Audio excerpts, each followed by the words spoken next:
I'm Shenay O'Brien, and welcome to the first episode of WQMD. Today we're talking about a topic that is truly as old as time. Religion has always been an integral part of the LGBTIQ+ community and have sparked multiple controversial debates. Today we are asking the exact same question. Can homosexuality and religion coexist in a modern day society in the 21st century? To give us more insight and to truly help us understand the relationship between homosexuality and religion, we are joined by ex-pastor Philip Liebenberg, who's also the author of 2 books, Daar's 'n Gay Pastoor in My Kop and Icona Moses, Mag ek van die Bybel verskil. Welcome, Philip. Very well, and you, Shenay? Very well, thanks. Thank you for joining us today on WQMD. My pleasure, thanks. I think let's jump straight into it. Is it sinful to be gay? No, it's not. Why? The reason why some churches do condone homosexuality and others not is because the take on the Bible and the way that churches view the Bible differ. Some churches view the Bible in a sense that they see it as things that were believed in those times, but that we have evolved. And with that, many changes came within the church.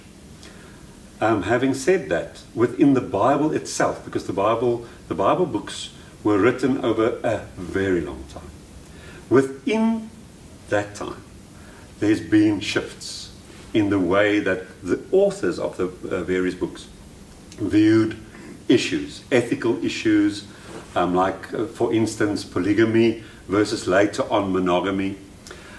And so the Bible actually isn't that static. There was a lot of development within those times. And therefore some churches view life as an ongoing process and ethics, morals as an ongoing process, and say that, okay, the Bible has said that a woman should be submissive in marriage, or a woman is not to preach or lead a congregation. But we know today that that shouldn't be the position a woman is put in. So they allow preachers, female preachers, and they absolutely believe in equality for gender. Within marriage as well, equal rights and equal leadership roles within a marriage. Other churches view the Bible more literalistic. What is said there is a closed book. It's God has spoken, and we shouldn't add to it. We shouldn't tamper with it. We shouldn't question it. Question it. And we shouldn't allow for any development. So what they say typically is, the way the biblical authors viewed a situation is the way we should view it. And they would typically judge the world and other Christians if they develop. So there are churches that we can name that still don't allow women on pulpits, that still believe that a wife's place is in the kitchen.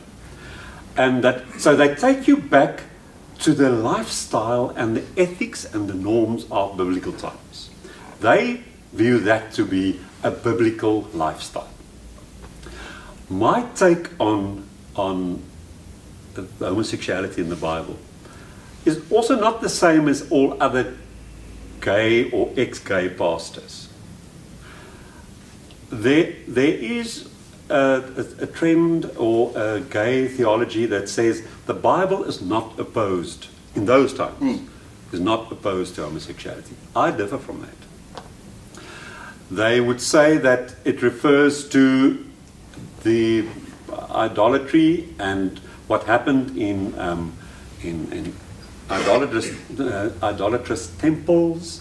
They would speak about temple prostitution. They would say that the Bible didn't know love and gay marriage. The Bible knew only rape, gay rape, and so on. Yeah, because that was used as a form of punishment. Absolutely. For people to humiliate them back in those times. Absolutely true. We know that people from antiquity, there's a huge many nations that had homosexuality in different forms. The one thing that's very interesting is that the Jewish culture and religion has never condoned it. They knew it. Of course they knew it. I mean, gays were there, as you said, as it's old as time. Gays were everywhere. But they never condoned homosexual love. And I know that you get these theories where people say that David and Jonathan were in a love affair. And I suspect so. Maar hulle was in die kas. It was very much in the closet. But, I mean, if it was acceptable, Paul would come home and say to one of his buddies, "Yeah, I'm so tired now. I just did a gay wedding." Yeah, it wasn't accepted.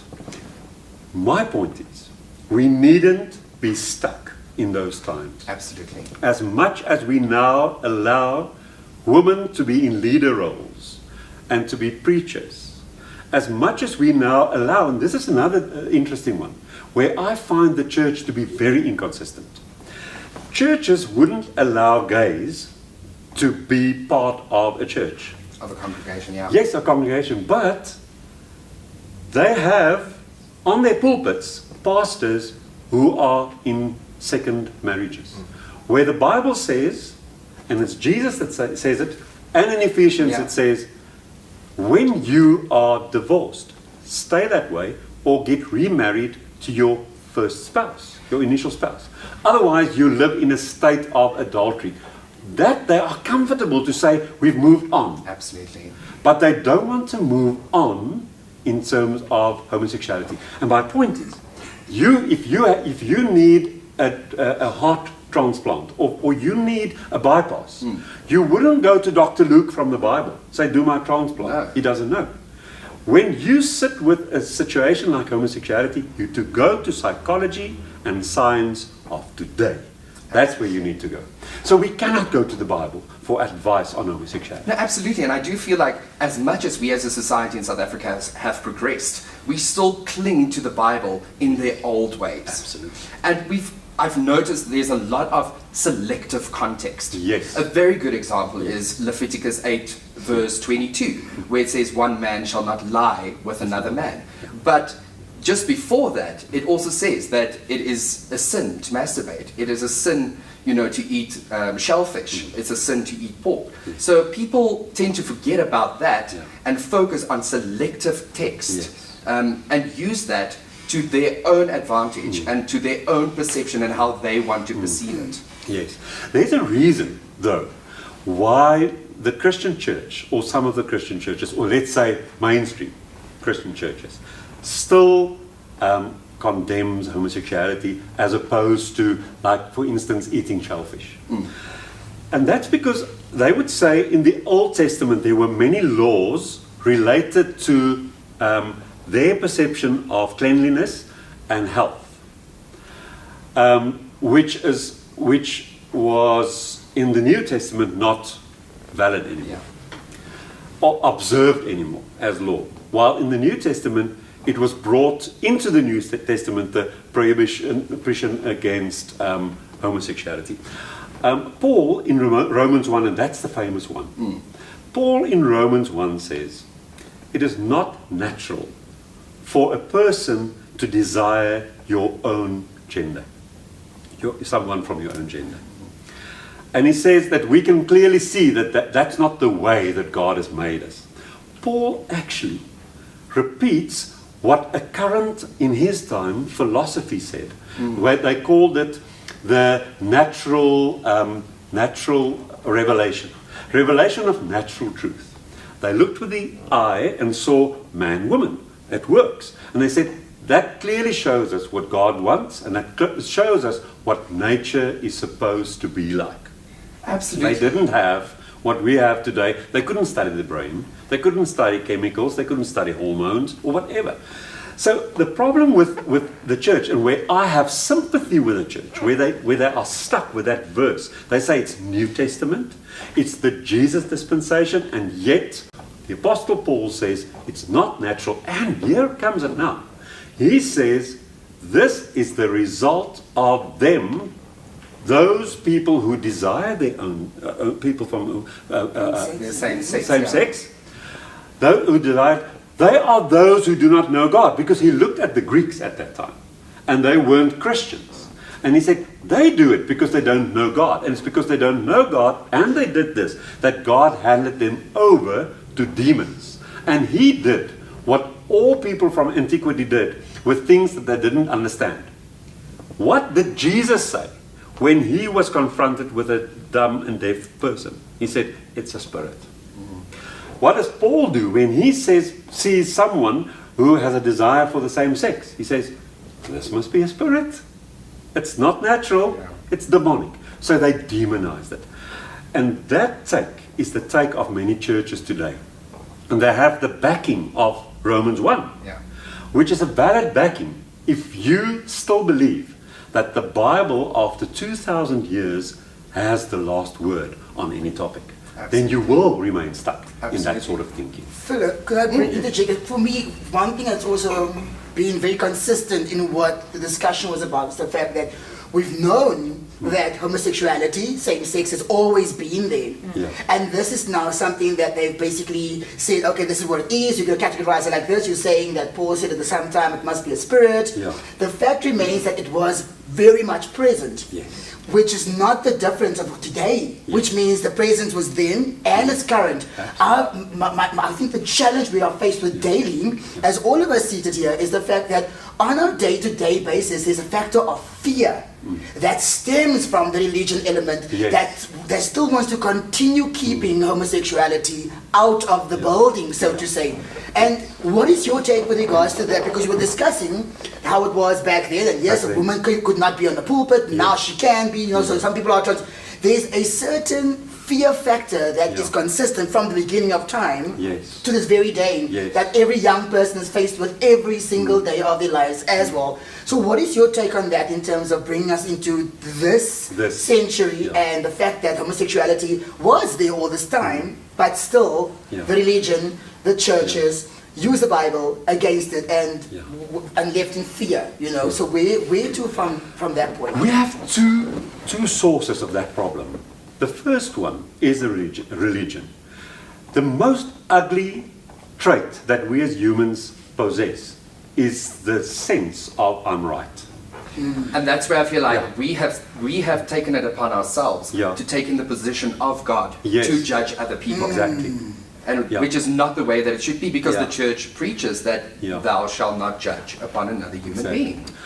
But the problem is, and this is a very much a paradox within that judgment ethics. The Bible says do not judge. But on the other hand, Paul says we shouldn't judge people outside the church. We should preach to them the gospel. But those who are part of the household, the Christians, we should judge. So then he prescribes a whole list of people that if they say they are Christians and they do these things, you must cast them out from the congregation and regard them as heathens and try to win them over back to the gospel and the truth again. So that is one place where the church, when we come and we go to a church and we say you shouldn't judge, and say, that's only half truth. The other truth is when someone says he's a Christian, we should very much do this tough love thing of shunning him out and then trying to win him over and out of the sinfulness again. But I do feel by doing that, you are causing way more rejection from someone. But that's typical of antiquities religions. Antiquities religions said it's us and them. The whole Christian faith started as we the saved ones, we God's children, and they lost. All other nations are lost. All people who do other things are lost. So with that, they sit with the take of people like Paul in the New Testament. Their take on homosexuality. And with that take, they say, we've got the backing of people who spoke on behalf of God, which is the next mistake. You can never say that any person, how Christian they might be, whatever they might be, is speaking on behalf of God. We are humans. Things are filtered by our thinking, our paradigm, our brain. Paul sits with his paradigm. There's also a very big difference in spoken word and reading the Bible. I mean, we have so many translations of the Bible, or you know, the gospel book from any religion for that matter. But there are certain words and phrases that they couldn't keep in said language. Yes. So they have changed a lot of the stuff. And I do feel by doing that, a lot of the meaning has gone lost, and different interpretations have occurred. It is true. It is true. Although, even though the word homosexuality didn't exist, because they didn't have a word for it, but they just looked at what homosexuals did, and they condemned that. So the concept remains the same. The problem for me is not so much terminology in this case. The problem is that we as people today believe, and when I say we, I'm not part of that anymore, I was. But we as people today, as Christian people, believe that we should stick to what these people's views were, because we equate them with God's views, which is the first mistake we make. And in that, we say we're right. Absolutely. God said it, I believe it, that settles it. And that is a mistake. We are wrong when we agree with what Paul believed, or any other Jew from antiquity believed on homosexuality. We're wrong. They didn't know homosexuality. They saw it and they didn't know what to make of it, because there was no science to back them. We cannot be informed on scientific matters by people like this. Just to answer, answer your question, the second part of my answer to your question is this. Society, whether they're Christian or not, have an inclination to reject all marginalized people. People who are not mainstream. This has got nothing to do with religion. It's in our DNA, and it stems from evolution. Where you looked at something in the bush and you thought, what's this? It's different. I must kill it. This is not our team. So what we do with redheads, we call them gingers, and we belittle them, and we don't like them. Because only so many % people have red hair. Then people who are overweight, we ridicule them. People who are in our eyes, and for our culture, ugly, they don't share our features, we call them ugly. We marginalize them. That's a human trait that is ugly. And it stems from something that we should outgrow in a world like ours today. We're not in the bush anymore. We're not in homogeneous situations anymore. We need to now see that this world is made up, life is made up of such diversity. Absolutely. And the problem with gays is we are 10, 15, maybe 20% of the population. So what happens? You're not mainstream, you're weird, you get rejected. So whether people are religious or not, the weird thing is I marry a lot of gay couples. And on those weddings, in the country, far away from the cities, I see families, farm families, Kleindorpie families, attend these weddings. And they're Christians, and they've got no problem. And I see people who aren't Christians or religious in Johannesburg, and they hate gays. It comes from all sorts of places in humanity. The point is, if we're majority, we think we're right, and you out, and we discriminate. We do it in the gay community even. Absolutely, it is a very big thing. When someone is part of a sort of a grouping within gay society, which is not mainstream, we think, ek hou nie van daai queenie, ek hou nie van daai, I don't like that butch or that dyke, whatever. So I just want to know, are you saying that the Bible is outdated?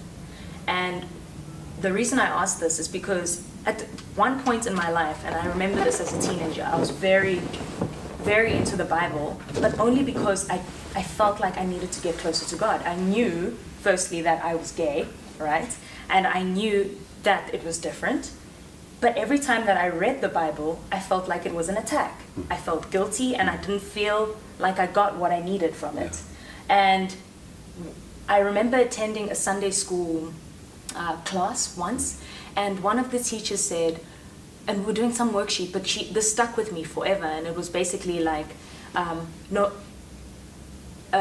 you have a covenant with God. It is not everyone else and you, it's you and God's relationship. Absolutely. Right?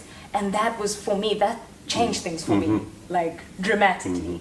And since then, I haven't been able to find a church where I feel safe, and I haven't been able to read the Bible and feel what I need from it, right? So it's like I said, it feels violent, and I don't know, should we still be reading it? And or How applicable is it in because it, 2019? like you said, it was written so many years ago. Are we supposed to be rewriting the story now? You know what I mean? I Is know it what our you duty now? Yeah. The Bible has a lot of outdated material. The Bible shifted, not only in its view on women, not only in its view on, say, for instance, marriage, moving from polygamous to monogamous in the New Testament. The Bible shifted in its view on God. The Bible had a very harsh, patriarchal God who was on the Jew side, and who was willing to have babies smashed against rocks, because those nations were the opposition of the Jews. The Bible's, especially the Old Testament's image of God, is very much a harsh and a cruel God, except when you're a Jew. Then he's nice and kind. So, and even in the New Testament, now the Bible portrays a God who's on the side of a Christian. Also not on the side of any other creature. So I'm saying this just bluntly, that the Bible, if you take the Bible literally, you need to know that you will sit stuck in not the Middle Ages, but in antiquity, where nations were so violent against each other, they were so hateful of each other's religions and each other's views on God, where we today know that there's one origin, and we call it by different names. And if we, I have to say this, that there are people, wonderful Christians, who read the Bible in a way where they just skip those parts. And they take a loving God, and they have a relationship with that loving God, and they apply the Bible as a book of devotion to that God. And they don't even, when you confront them with all those harsh parts, they say, I didn't even see it. Because they block it out. They focus on a loving God. But having said that, with a strict read of the Bible, we need to know today that we are narrowed down to view humanity in terms of being people who only see things from the Christian viewpoint. Which in my mind, and although Christians might not like this, it's very, very stifling for our growth. It's very stifling. For that reason, I don't know whether I should say it now. If I shouldn't have said it, that must be cut out. But for that reason, a year ago, I decided not to be a pastor anymore. I just realized. I sit in one corner of the world, and with the Jews from antiquity, I've inherited their perspectives on God and on life. And I've grown into becoming a modern Christian, eventually a gay Christian. Eventually, I realized that that is even not broad enough. We don't do God or humanity any favor by all these divisions that we have. We should look to a place where we say, not one religion from those times in antiquity, not one of them gave us a clear picture on God. We cannot study God. We cannot actually know what God is like. We can see what is made and what is created and what is here. We can study the laws and the laws of the world, the laws of science and the laws of interpersonal relationships. And what we sit with today, the only thing, and Jesus said that, the only thing that we really, really should believe today is be kind, be nice. Unconditional love. Unconditional love. Be nice. I need to love you. I need to love the planet. I need to love myself. And I need to take care of every single thing on this planet.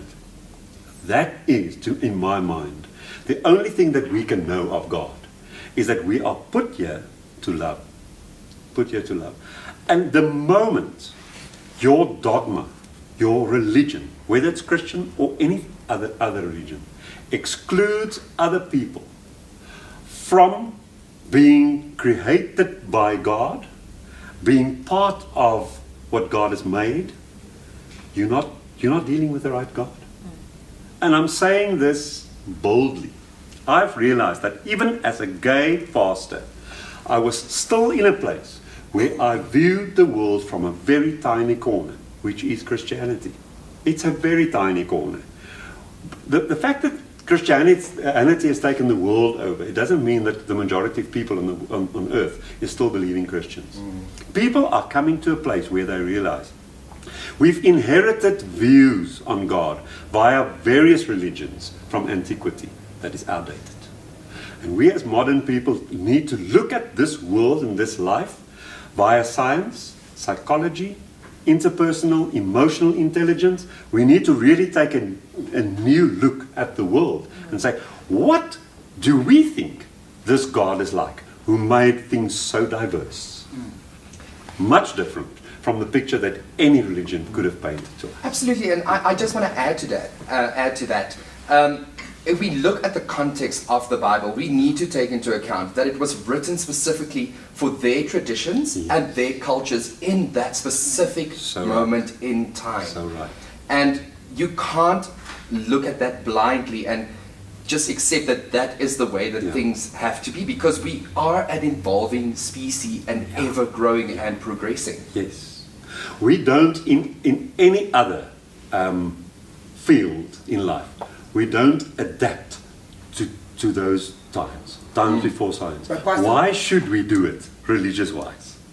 It's not right to do it. Going to back to what Tina has asked earlier as well, would you then say that this is the time where we should be rewriting it? Do we even tap into it? Is it even relevant right now in today's day and age? For me, personally, I'm going to answer it from that point of view. For me personally, having grown from being a Pentecostal boykie, a pastor married to a woman because I believed that I had to be straight, divorced, came to other perspectives, in a partnership with a man and on the pulpit of a gay church, and eventually my evolution took me to a place where I said, there is only a little bit which is universal, got to do with love, that I can take from the Bible. Otherwise, I'm not to be informed by the Bible. And I can go on for so long. There are so many things other than the gay issue in the Bible that give us a perspective on the world that is not updated. We view things in the weirdest ways because we don't know that we have tapped into a worldview from animistic people from antiquity. For instance, the fact that we look for spiritual reasons behind physical happenings. It doesn't rain, it's got something to do with our spiritual condition. That is a view from antiquity. Rain has got to do with science. It doesn't rain because of scientific reasons. And it rains and there's storms because of scientific reasons. The same with illness, the same with a lot of things. If things aren't well in my life, I think I've disappointed God, so God is trying to lure me back by allowing the devil to put me into some hardships, and then I might crawl back, and then God blesses me. This whole thing of blessed and cursed, and it's viewpoints and things that we should outgrow. So to answer that question, I have come to a place where I say, well, we can't rewrite the Bible. Just read the Bible for what it is. A book from old. It was good for them. And there are some things there that are universal. Read them, like them, love them. Use them in your devotion, if you want to. But for the most part, I have to say, it's an outdated book. Well, what you've just told me kind of just blew my mind. And while you were speaking, I was just thinking, my journey is going to start all over again. Like, literally, I feel like I have so much more to learn about myself. And I feel like I know, even though I was very far from God, I still knew that she was there. Right? And I knew that I'm pulling away from something that's very special to me. However, I just don't know how to reach it. But what you've just told me gives me so much hope, because that is what I've been wanting, right? And that's what I believed in. And for the first time, it kind of feels like I see a light, you know, which is really, really great, because I can't wait to get there, and I don't care how long it takes, but I kind of feel like there's a speck to the purpose that I'm living right now, and I kind of, you know, so it was, thank you. That's so great. Yeah.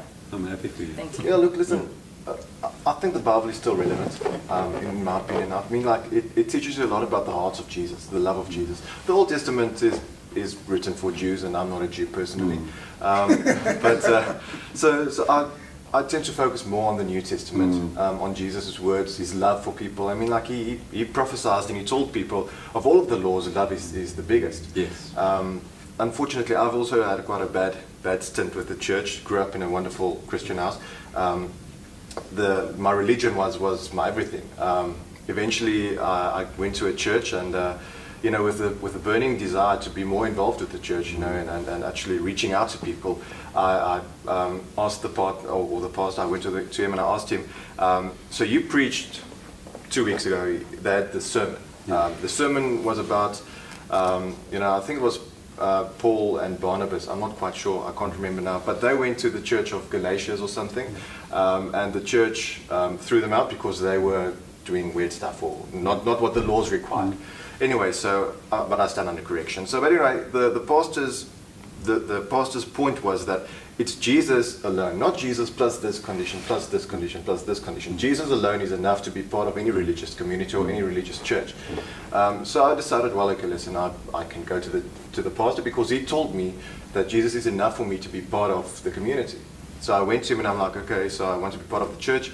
And unfortunately, he went back on what he preached. He said, well, unfortunately, I can't be a member of the church because it is Jesus plus this condition and Jesus plus that condition, which is not what I agree with. So since then, I haven't been back to that church or any other church, actually, because I feel estranged from the whole religion.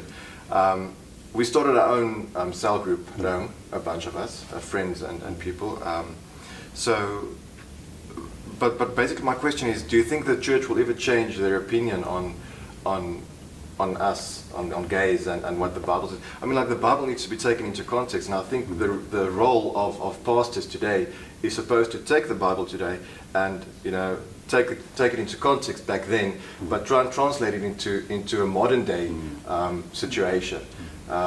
So I don't know, do you think the church will ever maybe come to a point where I can go to the Three Sisters churches where I was brought up in, and go to them and go to the Gereformeerde Kerk and say, okay, so I'm a new member of the church. Do you think they will ever accept someone like me? It's funny you mentioned the Gereformeerde Kerk. It will never happen there. That's where I come from initially. The Gereformeerde Kerk, Reformed Church, they're one of the churches they are the most literalistic church from the Three Sisters churches. But my thing there is, if you look at the Reformed Church in the Netherlands, for instance, they are very open to gay relationships. They marry gay individuals, they have gay pastors. But when you look at the Reformed Church, it's different. They don't allow it. So how do they manage to read the same Bible but perspectives differ on the Bible? It's the way that they use the Bible. In theology, the different theological streams and theological seminariums and universities and churches, they have a different use for the Bible, and we don't know that. The churches from, say, like the mystic religions, the Anglican Church, the Catholic Church, the Greek Orthodox Church, they read the Bible in a more symbolic way, and they are much more inclined to adapt to modern times. And what they would say is, if Paul had lived today, he would have had a modern scientific take on homosexuality. But the NG Church at the moment are making a shift. I mean, not the church on ground floor, but on roots level, grassroots level, but the theologians, they are making that shift, where they say, listen, we need to realize that if the biblical authors lived today, they would not have said what they said then. So they allow for that. A church like the Gereformeerde Kerk, and I've got Dominee family there, they say, we stick with what those people believed, because God spoke then and He's not speaking now. They believe that the revelation of God's will has been closed. With the last word that was written in the Bible, it's closed. God has spoken then, and if you need to know, you don't think for yourself, you don't move with times, you don't move with new insights and science. You look at what that Bible says and you read it literally. So the Gereformeerde Kerk in South Africa is a literalist church. They're not even near the place where they will allow a dominee, which is female. The female, yeah. So the gay topic is not on the table. It won't happen. I just want to add to Jaco, like I've also had my fair share and stint with religion. For me, it felt like growing up and being forced to go to church every Sunday. Yes. You sit there and you hear that you are wrong, you are a sinner, you're going to burn in hell, and then after all that, they ask you for money. And then you must just, I feel like there's like that recipe that went for that. But what I do feel like, I don't know how to say this, but like, my personal opinion and how I feel is like the church instills fear in people, and the church likes to control what we think, what we do, and you know. I mean, just remember the church justified apartheid back then. Yes. They used the Bible to justify. But that's apartheid. what I wanted to add. So going with what you're saying, the pastor has so much power. Remember, the person reading has their own insecurities, their own ideas and opinions, and whatever they interpret is what will come out. And Those projection. people, exactly, Yes. it will be projected, and whoever. I mean, if there's 100 people, gonna take at it least just on 90 face of them value. are going to take what you. Receiving it. And it's exactly what you're saying. Like a pastor or a leader of a congregation in any religion has this power, with people. And I feel sometimes there's like this blurred line that happens where people take their focus off like the main God, and they put all their power into this person. Yes.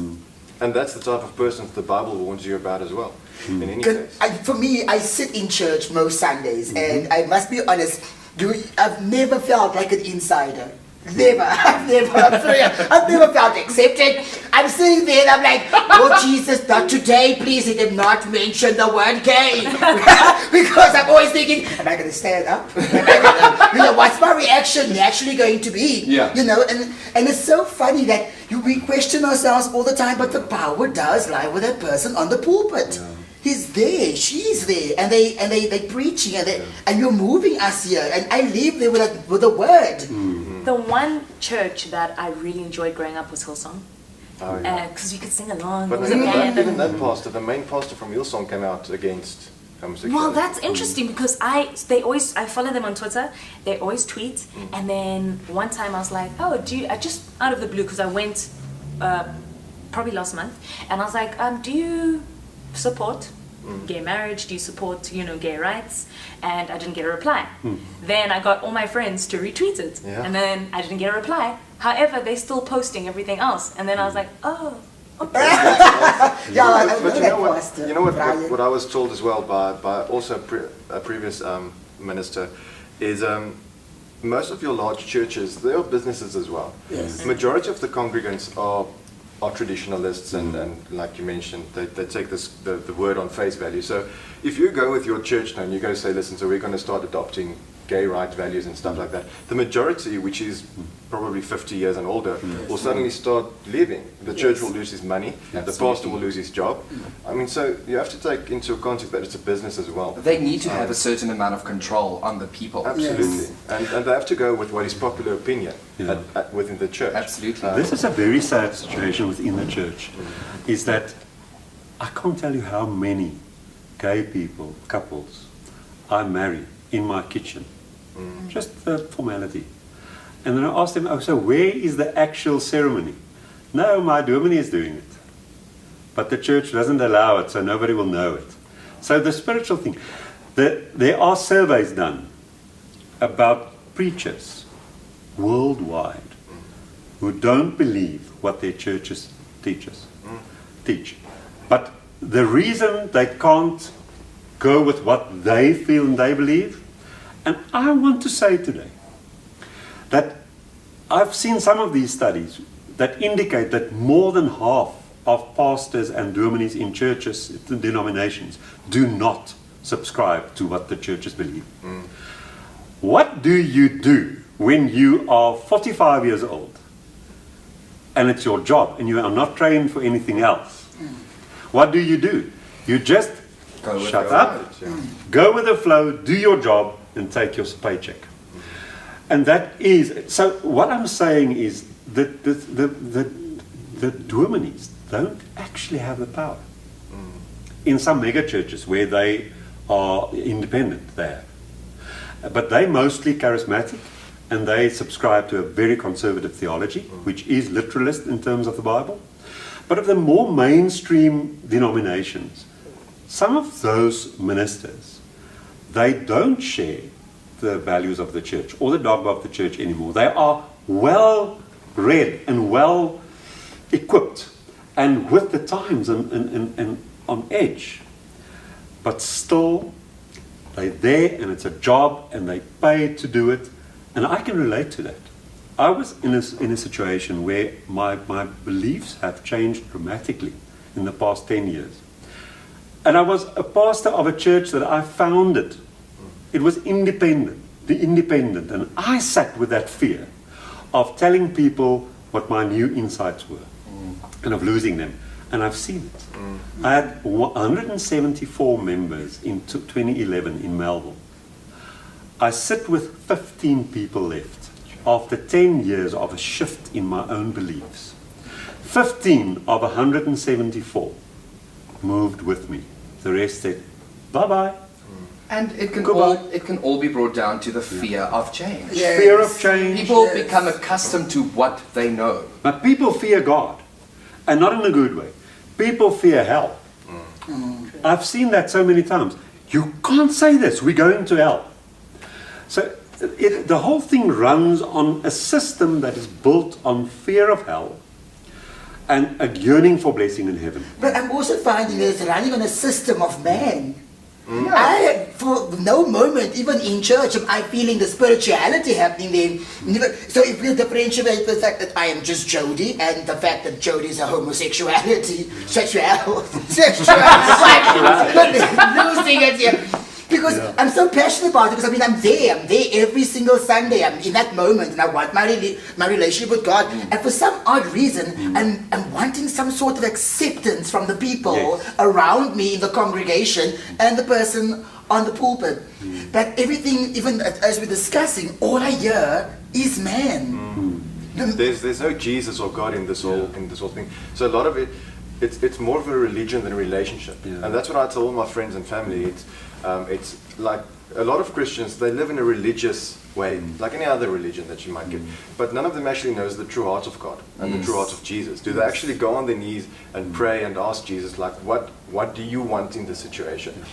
A lot of people who are struggling to come to terms with their sexuality turn to the church to go there, because that is the space where they feel they can get answers and, you know, where they can be redeemed, if I can put it to that sense. Do you think that the church think that they can heal homosexuality? Some churches do.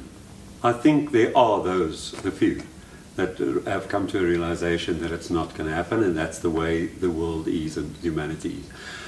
But there are many churches who firmly believe that it stems from not being in a relationship with God, or being demonized, demon-possessed, inflicted with this illness or disease, and that can be taken away by either a relationship with God or Jesus, or exorcism, or prayer, or deliverance, or some sort of thing. What I want to say to that is, like, it is very difficult for me, but the church, you can't pray the gay away. Homosexuality is not a disease. Homophobia is the disease that we need to pray away. That's the ignorance. And this is a strong point I'm going to make, but I feel strongly about it.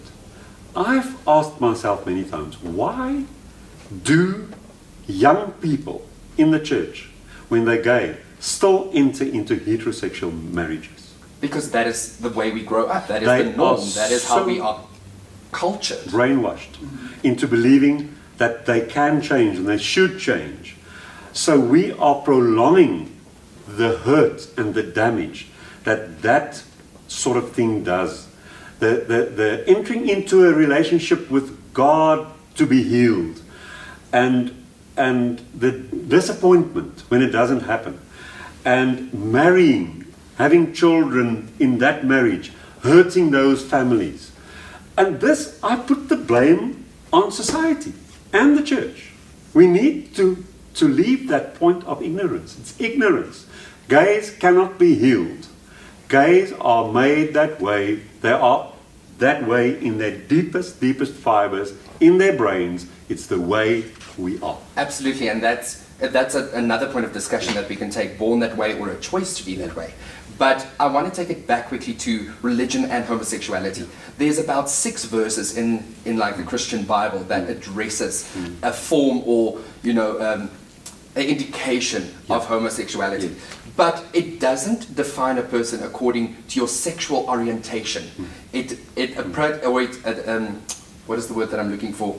It Identifies. It questions. It comes down to the term of sexual acts. Yeah. That is what that is what religion questions. So you're saying that there's a lot of ignorant people out there that need to come out of their shell and get with the times. And I do feel that you have a lot of experience with this, coming from all these experiences that you have endured. You've written 2 books about it. Please tell us a little bit more about the books. My first book is Daar's 'n Gay Pastoor in My Kop.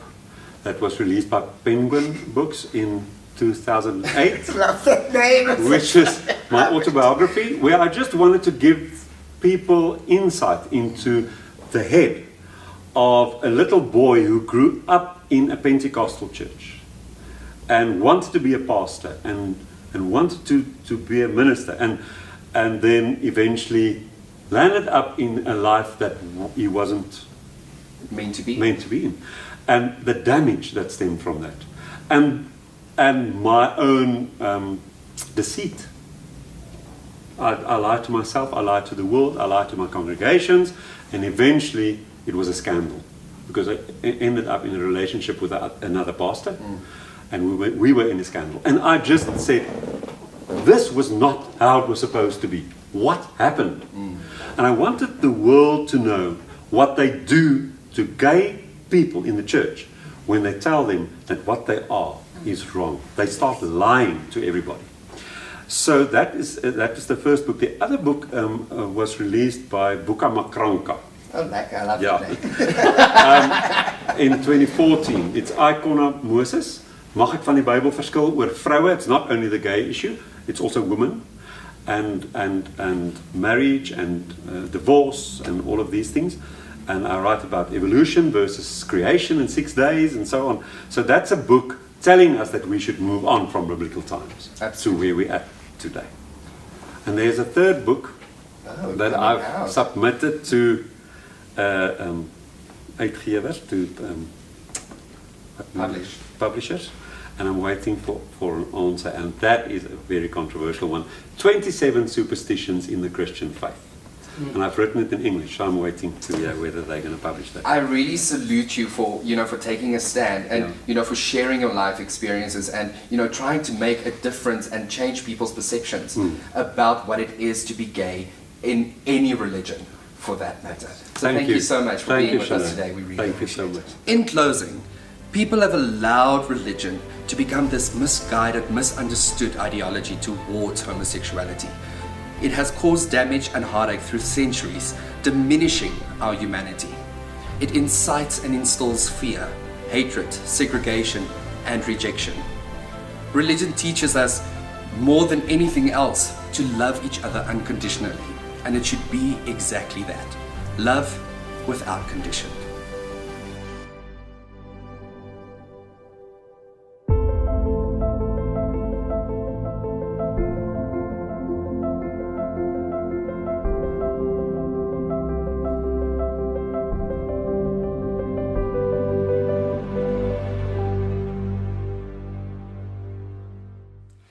WQMD and Forever Resorts Loskop Dam would love to give you and 3 friends the chance to win a weekend getaway to the breathtaking resort in the Loskop Valley, situated in Mpumalanga. All you have to do, like WQMD's pages on all social media platforms, tag 3 friends in the comment section below, and share this episode. It's that easy. Come out, step up, and live your life with WQMD and For Every Resorts Loskop Dam.